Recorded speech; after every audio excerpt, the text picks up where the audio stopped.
Dear uncle, ഞാനിവിടെ പുതുതായിട്ട് ജോലിക്ക്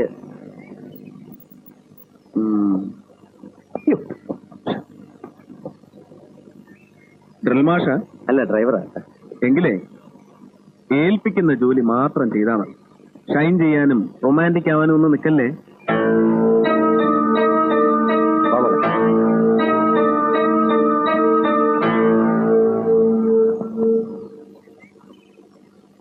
ഊണ് കഴിക്കുന്നില്ലെന്ന് ചോദിക്കാൻ പറഞ്ഞു. അല്ലാതെ നമ്മളായിട്ട് ചോദിക്കുന്നതല്ല അല്ലേ?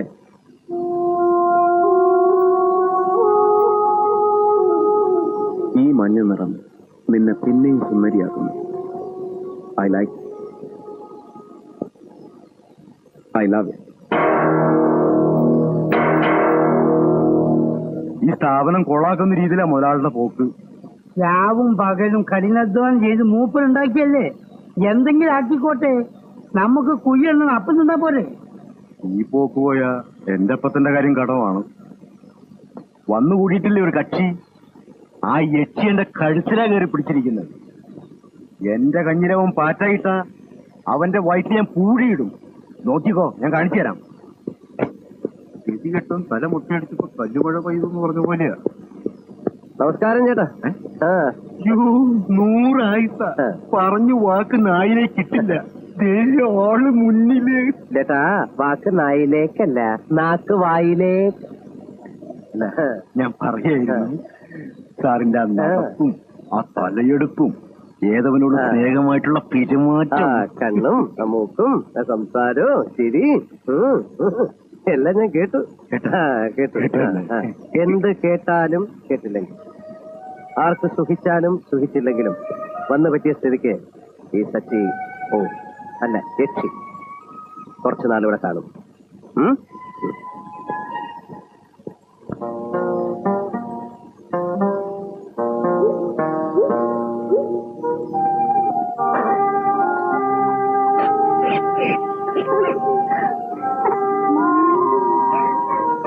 ഓടിവാട ഓടിവാട കുഞ്ഞിരാമ.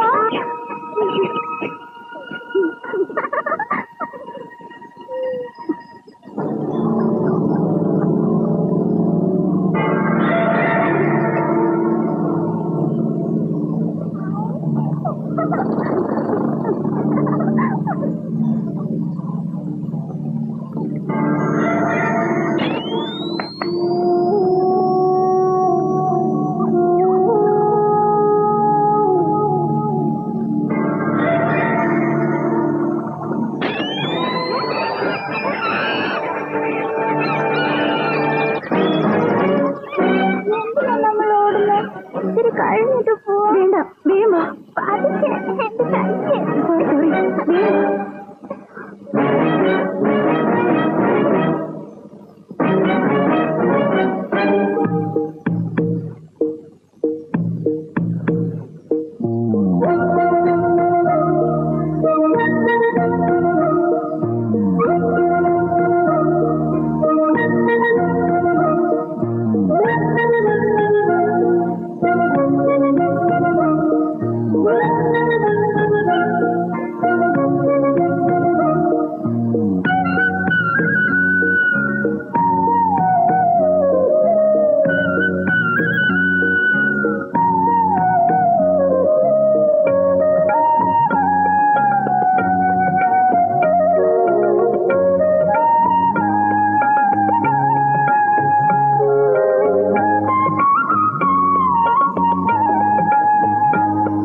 മോളെ ഓടല്ലേ വീഴും.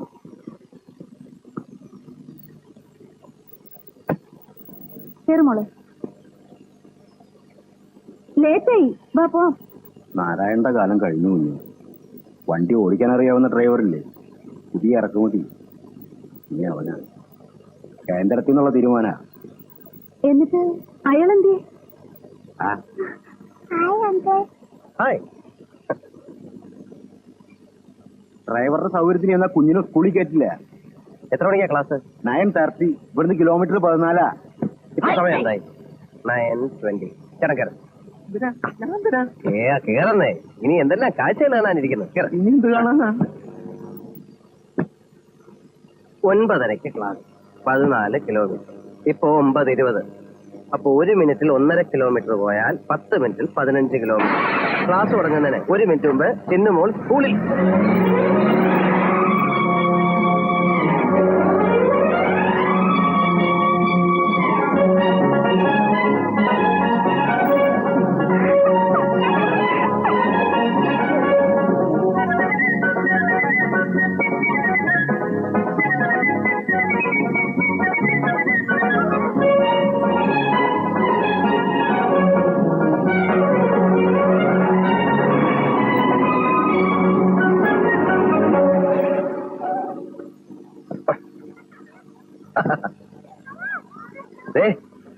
ഒരു മിനിറ്റ് എന്ന് പറഞ്ഞിട്ട് 2 മിനിറ്റ് മുമ്പേ എത്തി.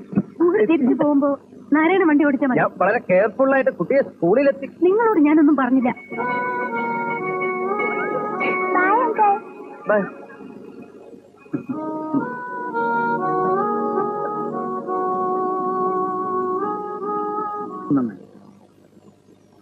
ഒരിക്കൽ നീ മരണത്തിൽ നിന്ന് രക്ഷിച്ചതാ എന്റെ കുഞ്ഞിനെ. അതേ നിന്റെ കൈകൊണ്ട് തന്നെ ഒരു അപകട ഭീതി ഉണ്ടാകാന്ന് വെച്ചാൽ എന്റെ ചിന്നുമോളുടെ കാലില് ഒരു മുള്ളു കൊള്ളുന്ന പോലും സഹിക്കാനുള്ള കരുത്ത് ഇന്നിരിക്കില്ല. നിന്നിൽ നിന്ന് ഉത്തരവാദിത്വവും സത്യസന്ധതയും കുറെ ഏറെ പ്രതീക്ഷിച്ചാൽ തെറ്റാവും. ഇല്ല, എനിക്കിത് വിശ്വസിക്കാവോ? സാറിന് സച്ചിദാനന്ദനെ വിശ്വസിക്കാം. എങ്ങാണ്ട് നിങ്ങൾ വന്നു, അങ്ങുന്നിന്റെ കരളി കസേരിട്ട് അങ്ങോട്ട് ഇരുന്നു. ഓ, നമ്മളെ സച്ചിന്റെ കാര്യല്ലേ?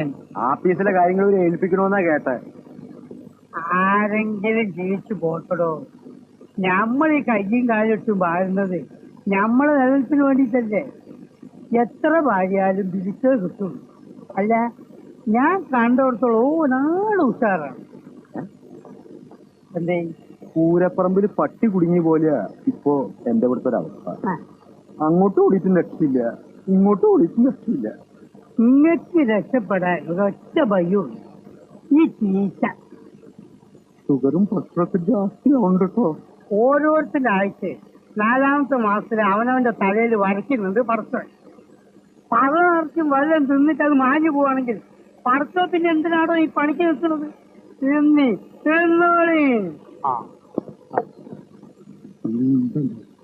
ഇന്നിപ്പോ ഇത് എത്രാമത്തെ തവണയാ? വല്ലപ്പോഴും ഒരല്പം മാത്രം തിന്നണതല്ലേ. നടക്കട്ടെ നടക്കട്ടെ. കുട്ടി, ഫിഷ് പർച്ചേസ് ചെയ്യാൻ കാശ് വാങ്ങിച്ചോ? അല്ല, ഞമ്മടെ ബാപ്പക്ക് മീൻ കച്ചവടം. What do you mean?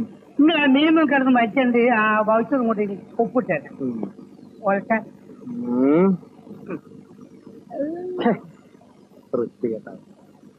മേലിൽ ഞാൻ അറിയാതെ ലോക്കൽ പർച്ചേസിംഗ് വേണ്ട.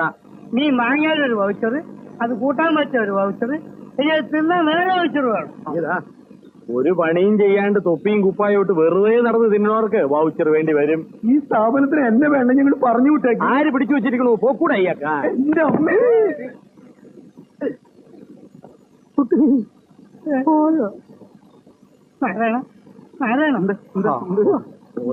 ഒന്ന് നിയന്ത്രിക്കണോ? എനിക്ക് ഹാർട്ടും ഷുഗറും പ്രഷറും ഒക്കെ ഉള്ള അതും കൂടി തലയിലേക്കോട്ട് കയറും.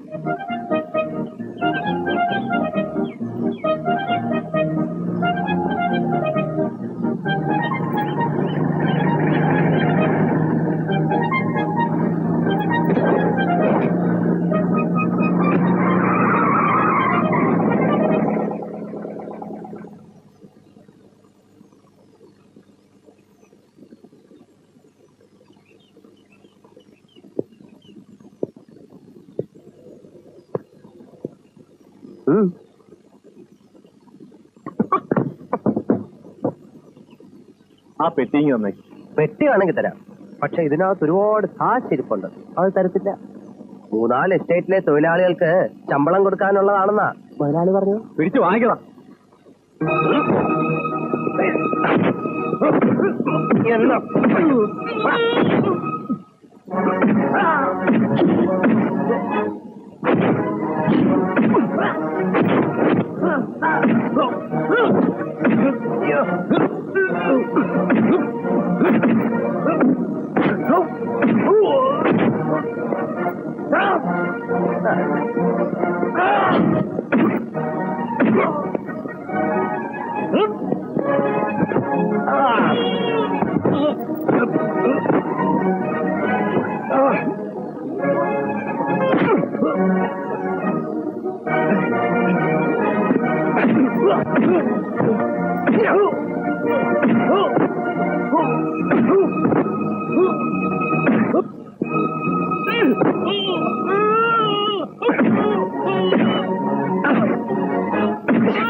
നിന്നെയൊക്കെ കൈയും കാലും കെട്ടി അടുത്ത പോലീസ് സ്റ്റേഷൻ ഏൽപ്പിക്കണ്ട.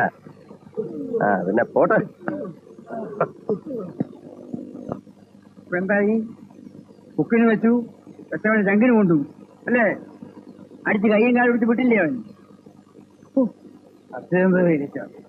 എന്നോട് ചോദിക്കാതെ ഇമ്മാതിരി വൃത്തികൾ കാണിക്കാൻ തനിക്ക് എങ്ങനെ ധൈര്യം വന്നോ? ക്ഷമിക്കണം, മേലിലും കാശും മറ്റും കൈകാര്യം ചെയ്യേണ്ടതല്ലേ? അതിനുള്ള തന്റെ ഇടം അവനുണ്ടോ? കാശിനോട് ആശയുണ്ടോ എന്നൊക്കെ അറിയാൻ വേണ്ടി ഞാനൊന്ന് പരീക്ഷിച്ചതാണ്. പരീക്ഷണം അല്ല, തനിക്ക് ചെറുപ്പത്തിൽ ഇത്രയും ബുദ്ധിയുണ്ടോ? ഇനിയിപ്പൊ അതും പറഞ്ഞ് എന്നെ ഇങ്ങനെ കുത്തിക്കിറിട്ട് വല്ല കാര്യമുണ്ടോ? പറ്റിപ്പോയി. തനിക്ക് പറ്റിയാ മതി. അവന്മാരെല്ലാം ചുരുങ്ങിയത് 1 മാസം കെട്ടി ചികിത്സിക്കേണ്ടത് ഞാനാ, മനസ്സിലായോ? ആട്ടെ, താനാണ് ആളെ വിട്ട് തല്ലിച്ചതെന്ന് അവനെ കഴിഞ്ഞ് അറിഞ്ഞാൽ അല്ല അറിയാവോ സ്വഭാവം? എന്റെ ഈശ്വര, എന്തിനാ എന്നെ പിന്നെയും ചതിച്ച്? നീ ആ ചെറുപ്പക്കാരന്റെ മുഖത്ത് ഞാൻ ഇങ്ങനെ നോക്കും. അതിന് വേറൊരു പണിയുണ്ട്. വേറെ പുതിയ പിണിയും കൂടെ ഒന്ന് പോയി ഇത് എടുത്തു പോകും.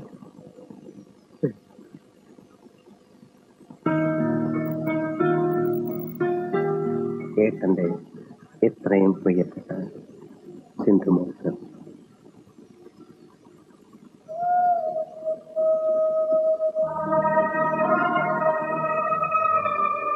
ഫീസ് അടയ്ക്കാനും മറ്റുമുള്ള 500 രൂപ അയക്കുന്നു. താമസത്തിന് ക്ഷമിക്കില്ലേ ഏട്ടന്റെ മോളെ?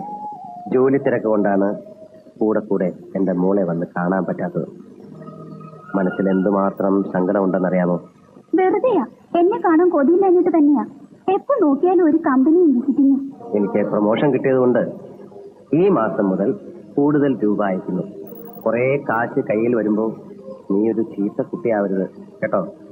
അറിയാലോ, വർഷങ്ങളായിട്ട് മാസാമാസം മുടങ്ങാതെ നിന്റെ പേരിൽ 3000 രൂപ ഡിപ്പോസിറ്റ് ചെയ്യുന്നുണ്ട് ഞാൻ.